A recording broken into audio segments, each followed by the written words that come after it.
الحمد لله الذي ذي العزة والعلا والصلاة والسلام على سيد الأنبياء شمس الضحى بدر الدجى نور الهدى منبع الجود والعطاء أما بعد أعوذ بالله من الشيطان الرجيم بسم الله الرحمن الرحيم قل للمؤمنين يغضوا من أبصارهم صدق اللہ العظیم وصدق رسولہ النبی الکریم ونحن علی ذلک لمن الشاہدین والشاکرین والحمد للہ رب العالمین ان اللہ وملائکتہ یصلون علی النبی یا ایہا الذین آمنوا صلوا علیہ وسلموا تسلیما الصلاۃ والسلام علیک یا سیدی یا رسول اللہ وعلی آلک واصحابک یا سیدی یا حبیب اللہ۔ تمام تعریفیں حمد و ثنا اللہ تبارک و تعالی کے لیے، درود و سلام نبی اکرم نور مجسم شفیع معظم آقا کل ختم رسول دانائے سبل احمد مجتبیٰ جناب حضرت محمد مصطفیٰ صلی اللہ تعالی علیہ وسلم کی ذات والا صفات کے لیے حمد و صلوات کے بعد، اسلام فطرت کے عین مطابق دین ہے۔ نبی پاک صلی اللہ تعالیٰ علیہ وسلم نے فرمایا ہے کہ میں اخلاق عالیہ کی تکمیل کرنے کے لیے دنیا میں آیا ہوں۔ جتنے اخلاق ہو سکتے تھے، جتنی خوبصورتیاں ہو سکتی تھیں، جتنی اللہ کو محبوب تھیں، وہ ساری میرے نبی کریم نے بیان فرمائی، ساری رسول کریم صلی اللہ تعالیٰ علیہ وسلم نے بیان کر دی ہیں، جتنی خوبصورتیاں ہو سکتی تھیں۔ کچھ لوگ ایسے ہوتے ہیں جو بیچارے بائی نیچر ہی کچھ پریشانیوں کا شکار ہوتے ہیں، اور قرآن مجید نے جو ارشاد فرمایا نا کہ کچھ لوگ نفس کی خواہش کو اپنا خدا بنا لیتے ہیں، تو وہ بلا وجہ بھی بہت ساری باتیں کرتے ہیں جن کا کوئی وجود نہیں ہوتا۔ عورت کو حقوق دلانے کے لیے بہت سارے لوگ بہت ساری غلط باتیں کرتے ہیں۔ جو لوگ یہاں سے کسی کو لے جاتے تھے نا دبئی دھوکہ دے کے، اور لے جاتے تھے یورپ میں، عرب ممالک میں دھوکہ دے کے لے جاتے تھے، تو وہ بھی کوئی خواب ہی تو دکھاتے تھے کہ اتنے لاکھ تنخواہ ہوگی، اتنا کچھ ہوگا۔ وہاں جا کے پتہ چلتا تھا کہ جیب سے بھی دینے پڑیں گے کچھ۔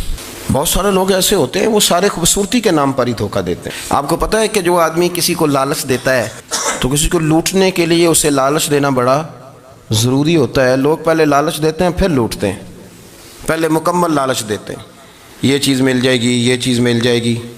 لوگ مکمل لالچ دیتے ہیں، اس کے بعد پھر لوٹتے ہیں۔ اور اگر لالچ نہ دیں تو کوئی آدمی قابو آئے گا؟ لوگ لوٹتے ہیں لالچ دے کر۔ اچھا، اب وہ جو جس کو لالچ دیا جا رہا ہوتا ہے وہ کہہ رہا ہوتا ہے کہ نہیں نہیں تمہیں نہیں پتا، وہ اس وقت ماننے کو تیار نہیں ہوتا۔ وہ کہتا ہے اتنی خوبصورت باتیں کر رہا ہے، اتنی اچھے پیغام دے رہا ہے، تم میرے دشمن ہو، تم مجھے منع کر رہے ہو۔ ہوش تب آتی ہے کہ جب سب کچھ لٹ جاتا ہے۔ عورت کو ویسے بھی قابو کرنا بڑا آسان ہوتا ہے۔ اعلیٰ حضرت بریلوی رحمۃ اللہ علیہ فرماتے ہیں بیٹیاں نازک شیشیاں ہوتی ہیں، ان کو تو ذرا سی چوٹ لگے تو ٹوٹ جاتی ہیں۔ دیکھیں کتنا بڑا جملہ کہا بریلی کے امام، نازک شیشیاں ہیں۔ ذرا کوئی آدمی گمراہ کرتا ہے، ذرا خراب کرتا ہے۔ اب دیکھیں نا، یہ جو بچیوں کو بچے مس گائیڈ کرتے ہیں، انہیں بڑے بڑے خواب دکھاتے ہیں، وہ بیچاری ماں باپ کو چھوڑ کے، بہن بھائی کو چھوڑ کے اس کے ساتھ شادی کرتی ہے۔ پھر جو اس کا بعد میں اشر ہوتا ہے، آپ ادلیاں نو سردار پہن تکے تے شرما والیاں نو جھوٹے ڈولیاں دے۔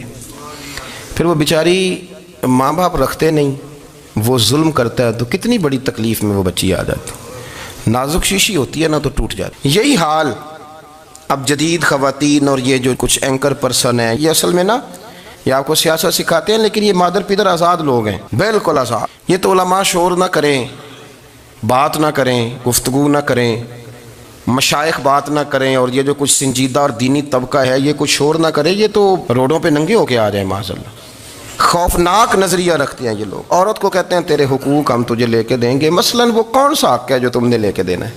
میرے نبی کریم صلی اللہ علیہ وسلم اس کو بیٹی بھی بنایا ہے، اس کو بہن بھی بنایا ہے، اس کو ماں بھی بنایا ہے، اسے بیوی کا عالی شان رتبہ بھی عطا فرمایا ہے۔ اور چونکہ بیٹی کا بھی حق بڑا بیان کیا جاتا ہے، بہن کا بھی، ماں کا بھی، اور بیوی کے معاملے میں لوگ سمجھتے ہیں کہ زیادہ بات نہیں کرنی چاہیے، شاید مسئلہ خراب ہو جائے.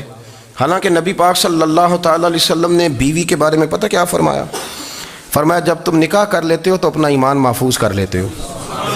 اب میں اس کی شرح نہیں کرتا، آپ خود کر لیجئے گا کہ وہ ایک ایسی شخصیت ہوتی ہے کہ جس کی موجودگی میں آپ کا ایمان محفوظ ہے. اب میں نہیں سمجھتا کہ اس سے بڑی بات کوئی اور ہو سکتی ہے. جس کی موجودگی میں آپ کا ایمان، اور بھئی یہ حدیث پاک عرض کر رہا ہوں، نکاح جب کوئی کر لے تو اس نے اپنا ایمان مکمل کر لیا. اس کا معنی یہ ہوا کہ آپ کا ایمان محفوظ ہے اس کی موجودگی میں. تو اس سے زیادہ بھی، یعنی ایمان سب سے قیمتی چیز ہے نا، تو اس کے محفوظ ہونے کی وجہ حضور نے نکاح بیان کر دی. تو اب میرا خیال ہے بیوی اگر کوئی اس سے بڑا حقوق مانگے گی تو بیوقوفی کرے گی. اتنا بڑا درجہ نبی کریم نے اسے عطا کر دیا، اتنا بڑا مقام دے دیا کہ تو خاوند کے ایمان کے محفوظ ہونے کا ذریعہ بن گئی ہے.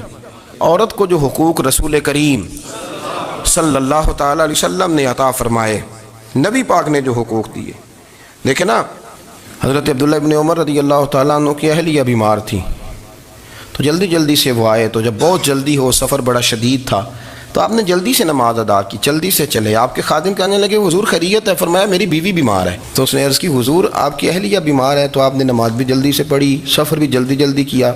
تو فرمانے لگے یہ وہ چیزیں ہیں جو ہمیں مدینے والے رسول نے سکھائی.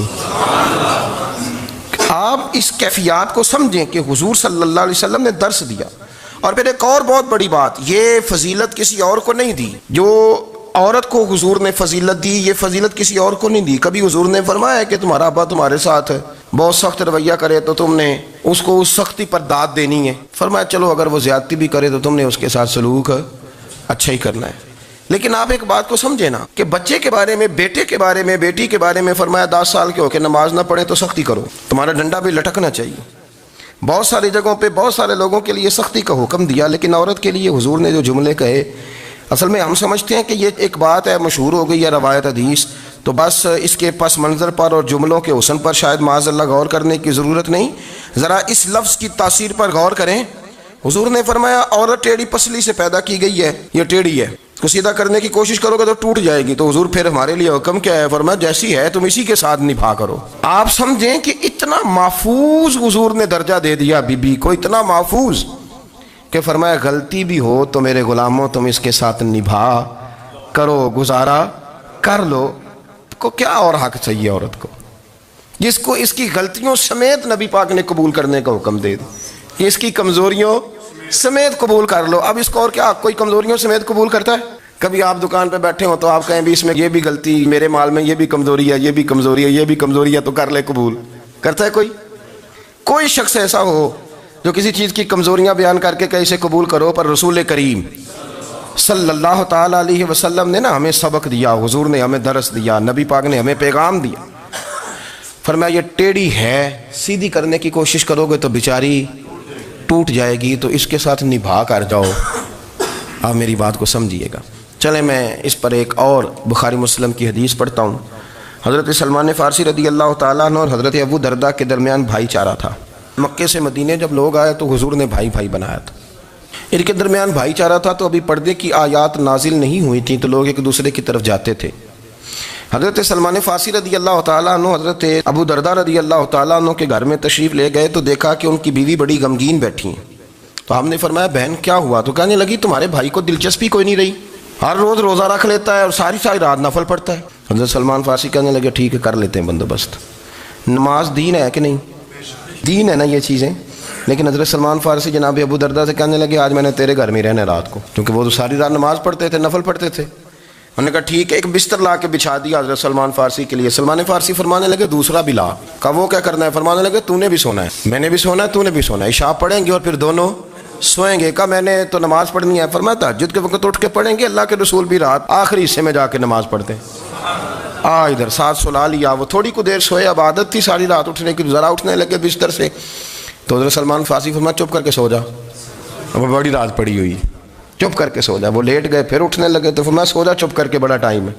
سحری کے وقت اٹھے، نفل پڑھے. ان کا ارادہ تھا روزہ رکھنے کا، تو فرمانے لگے کل رکھا تھا نا نفلی روزہ؟ جی رکھا تھا. پرسوں بھی رکھا تھا، ترسوں بھی رکھا تھا. فرمایا آج نہیں رکھنا، آج میں تیرا مہمان ہوں، سارا دن کٹھے مل کے روٹیاں کھائیں گے، آج نہیں روزہ رکھنا. سلا دیا۔ اب حضرت ابو درداء رضی اللہ تعالیٰ عنہ کہہ تو کچھ نہ سکے، پر کہنے لگے سلمان تمہیں پتہ ہے تم کیا کر رہے ہو، نہ تم نے مجھے رات اٹھ کے زیادہ نفل پڑھنے دیے، سویرے روزہ نہیں رکھنے دیا۔ تو حضرت سلمان فارسی کہنے لگے کوئی لمبی بات تو نہیں نا، چلتے ہیں نا ابھی فجر میں مسجد نبی میں، تو نبی پاک کو بتاتے ہیں سرکار دو عالم علیہ السلام کی خدمت میں تو اپنی بات کرنا، میں اپنی کروں گا، حضور نتیجے کا اعلان فرما دیں گے، بات طے ہو جائے گی۔ حاضر خدمت ہوئے، عرض کی یا رسول اللہ صلی اللہ تعالیٰ علیہ وسلم یہ ساری رات نفل پڑھتے ہیں، ہر روز روزہ رکھتے ہیں، ان کی اہلیہ غمگین بیٹھی ہیں، حکم فرمائیں۔ تو نبی پاک صلی اللہ علیہ وسلم نے فرمایا پھر ہوا کیا؟ یا رسول اللہ میں نے رات سلایا ہے، سحری میں اٹھایا ہے، سویرے روزہ نہیں رکھنے دیا۔ نبی پاک نے فرمایا سلمان فارسی نے ٹھیک کیا ہے، سلمان فارسی نے ٹھیک کیا۔ پھر حضور نے فرمایا، نبی کریم نے فرمایا ابو درداء تیرے اوپر اگر اللہ کا حق ہے، اس کے رسول کا حق ہے، دین کا حق ہے، تو فرمایا تیری آنکھ کا بھی تیرے اوپر حق ہے، تیرے وجود کا بھی تیرے اوپر حق ہے۔ یہ حضور نے فرمایا تیرے بچوں کا بھی تیرے اوپر حق ہے، تیری بیوی کا بھی تیرے اوپر حق۔ اس حق کو بھی سمجھے، حقوق اللہ بھی ہیں، پر تیری آنکھ کا بھی تیرے اوپر کیا مانا کہ تیری آنکھ سونا چاہتی ہے تو اسے سلا بھی، تیرے وجود کا بھی تیرے اوپر حق ہے، تو تیرا وجود آرام کرنا چاہتا ہے تو اسے آرام بھی کرا۔ اور پھر وہاں نبی پاک صلی اللہ علیہ وسلم نے فرمایا میں تم سب سننا یہ لفظ حدیث کے، حضور نے اسی موقع پر فرمایا میں تم سب سے زیادہ اپنے رب کو جانتا ہوں اور میں تم سب سے بڑھ کر اپنے رب سے ڈرتا ہوں۔ حضور فرمانے لگے میں روزہ بھی رکھتا ہوں، افطار بھی کرتا ہوں، یعنی کبھی رکھتا ہوں اور کبھی نہیں رکھتا۔ فرمایا میں نفل بھی پڑھتا ہوں اور اپنی بیویوں کو وقت بھی دیتا ہوں۔ سرکار مسجد میں بھی آتے تھے، نواسوں کے ساتھ کھیلا بھی کرتے، ان کے ساتھ پیار بھی کرتے۔ تو اتنے بڑے حقوق حضور نے بیان فرمایا عورتوں کے کہ تمہاری بیوی کا بھی تمہارے اوپر۔ لو ایک حدیث بخاری کی اور یہاں بیان کر دیتا ہوں۔ ایک شخص نے آ کے عرض کی یا رسول اللہ صلی اللہ تعالیٰ علیہ وسلم جہاد کے لیے تیاری ہو گئی ہے، صفیں بن رہی ہیں، مجاہدین کی تیاری ہے، تو میرا بھی نام لکھ دیا گیا ہے مجاہدوں کی لسٹ میں، لیکن یا رسول اللہ صلی اللہ تعالیٰ علیہ وسلم میری بیوی نے حج کی تیاری کر لی ہے اور میرے دوستوں نے صحابہ نے میرا نام مجاہدین کی لسٹ میں لکھ دیا، تو میرے لیے کیا حکم ہے؟ یہ بخاری مسلم ہے۔ تو نبی پاک صلی اللہ تعالیٰ علیہ وسلم نے فرمایا جہاد پہ کوئی اور چلا جائے گا تو بیوی کے ساتھ حج کرنے جا، اسے محرم کی ضرورت ہے، وہ تیرے بغیر کیسے جائے گی؟ مجاہدین کو تو اور مجاہد مل جائے گا، پر تو اپنی بیوی کے ساتھ جانا۔ نبی پاک صلی اللہ علیہ وسلم نے مرد کو محافظ بنایا ہے، عورت کو مرد کا قیدی نہیں بنایا، بلکہ عورت کو حفاظت عطا کی اور مرد کو اس کا محافظ بنایا۔ اب بچیاں آزاد ہونا چاہتی ہیں، اور آزادی بھی وہ والی کہ جو بنیادی طور پر آزادی نہیں، فحاشی ہے۔ میں نے بہت پہلے کہا ہے کہ اسلام بیٹیوں کو قیمتی سمجھتا ہے، جس بندے کے پاس 20 تولے سونا ہو وہ چوک میں لے کے نہیں آتا، وہ قیمتی چیز ہے، اس نے چھپا کے رکھی ہوتی ہے۔ تو جو نبی پاک صلی اللہ علیہ وسلم کا کلمہ پڑھنے والے بیویاں، اسلام انہیں قیمتی سمجھتا ہے، کہتا ہے کہ تم قیمتی ہو لہذا گھر کے اندر رہو، تم باہر نہ ہو۔ لیکن عورتیں ہیں کہ ان کو بلا وجہ لوگ خراب کر دیتے ہیں اور بلا وجہ وہ اس مغالطے کا شکار ہو جاتی ہیں۔ اب آگے بڑھتے ہیں، قرآن مجید نے سورہ نور کی آیت نمبر 30 میں کہا کہ کل للمؤمنین یغضوا من ابصارہم، فرمایا کہ اے محبوب علیہ السلام مومن مردوں سے کہہ دو کہ اپنی نظریں جھکا کے رکھیں، اپنی نظریں۔ اور اگلی آیت میں فرمایا وَقُلْ لِلْمُؤْمِنَاتِ يَغْضُضْنَ مِنْ أَبْصَارِهِنَّ، فرمایا کہ اے محبوب مومن عورتوں سے بھی کہہ دو کہ اپنی نظریں جھکا۔ مرد بھی اپنی نظر جھکا کے رکھے گا عورت کی طرف، لیکن یہ ساری پابندی صرف مرد پر نہیں، عورت بھی غیر محرم کا چہرہ نہیں دیکھے گی، اس پر بھی اسی طرح نظر جھکانے کا حکم ہے، جس طرح کہ وہ ہر دکاندار کو بھائی جان کہہ کے گفتگو کرنے کی اس کو بھی اجازت نہیں ہے کہ وہ سمجھے کہ پابندی تو مرد نے کرنی تھی، میں نے تھوڑی کرنی تھی۔ وہ جس کے پاس جائے، جہاں بھی جائے، ڈاکٹر کے پاس جائے، باہر جائے، تو وہ جس طرح مرضی اس کا دل چاہے وہ بات چیت کرے، اس کی عورت کو بھی اجازت اسلام نہیں دیتا۔ بنیادی طور پہ اسلام شرم و حیا کا دین ہے، حیا کی بات کرتا ہے۔ حیا کی جب ہم تعریف کرتے ہیں تو حیا کی تعریف یہ ہے کہ کوئی کبھی چیز دیکھ کے نہ تو آپ کی طبیعت میں کراہت محسوس ہو، آپ کوئی غلط جملہ منہ سے نکالتے ہوئے ذرا جھجکیں، آپ کوئی غلط بات کرتے ہوئے تھوڑا بوجھ محسوس کریں۔ ہمارے ہاں تیزی سے فروغ پایا ہے بے حیائی، سنگیوں کی محفلیں، یاروں کی محفلیں، اس میں غلیظ گفتگو ہوتی ہے، الا ماشاء۔ دوستوں کو بڑی پاک صاف گفتگو کرنی چاہیے، دوستی کا رشتہ بڑا مقدس رشتہ ہے، جو یہاں ایک دوسرے سے پیار کریں گے جنت میں بھی اکٹھے داخل کیے جائیں گے۔ شرط یہ ہے کہ پیار اللہ رسول کی رضا کے لیے ہو، لیکن اس کے اندر اگر آپ کی گفتگو کچی ہو، کمزور ہو، فحاشی والی ہو، عریانی والی ہو، ہمارے ہاں تو اب اس کو لوگ فیشن سمجھتے ہیں، اس کو مردانگی کی علامت سمجھتے ہیں کہ وہ جی ساری باتیں جی وہاں ہو گئیں، اور جس کا جو جی چاہا اس نے کہا، آپ جب حیا کے دائرے میں ہوتے ہیں تو آپ خود بھی سکون محسوس کرتے ہیں. دیکھیں نا، آپ کو نیند سکون سے کہاں آتی ہے؟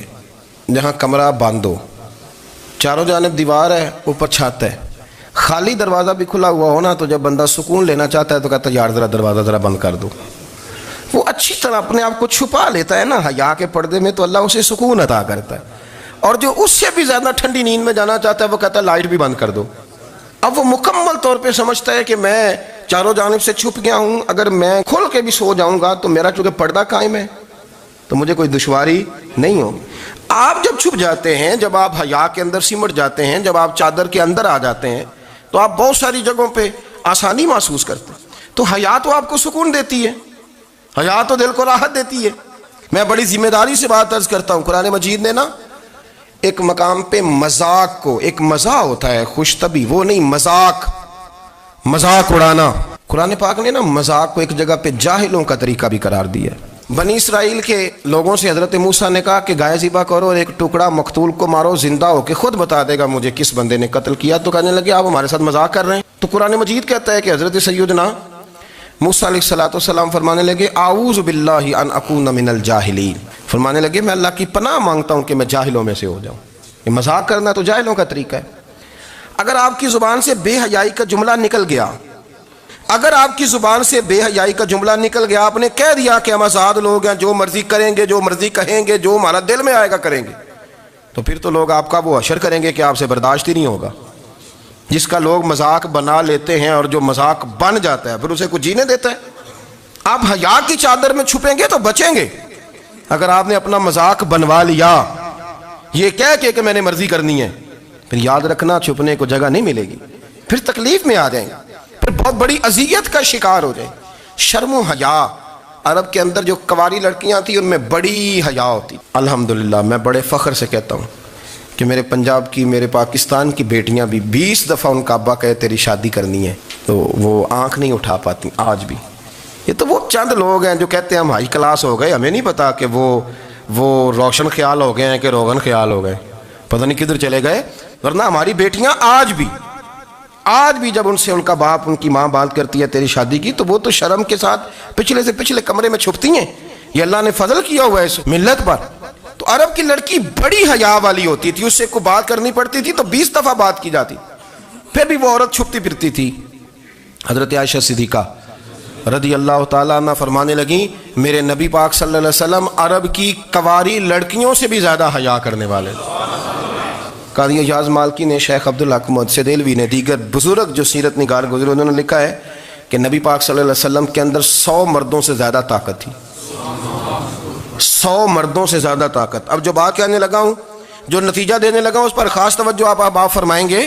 ذرا فکری طور پر، نظریاتی طور پر ایک چیز کو سمجھیے. ہم سمجھتے ہیں کہ جوان لڑکا ہے جی جو مرضی کرے، عمر ہے جی. آپ ذرا بات پر غور کیجئے گا کہ حضور صلی اللہ علیہ وسلم میں طاقت 100 مردوں سے زیادہ ہے اور حیا کنواری لڑکیوں سے بھی زیادہ ہے. ذرا اس بات کا تقابلی جائزہ کیجئے گا کہ طاقت 100 مرد سے زیادہ ہے لیکن حیا کنواری لڑکی سے بھی زیادہ ہے. اس کا معنی یہ ہوا کہ جس ٹہنی کو پھل زیادہ لگ جاتے ہیں وہ جھکا کرتی. تو حیا تو حسن ہے، حیا تو آپ کو پاک صاف کرے گا، حیا تو آپ کو نرالا کرے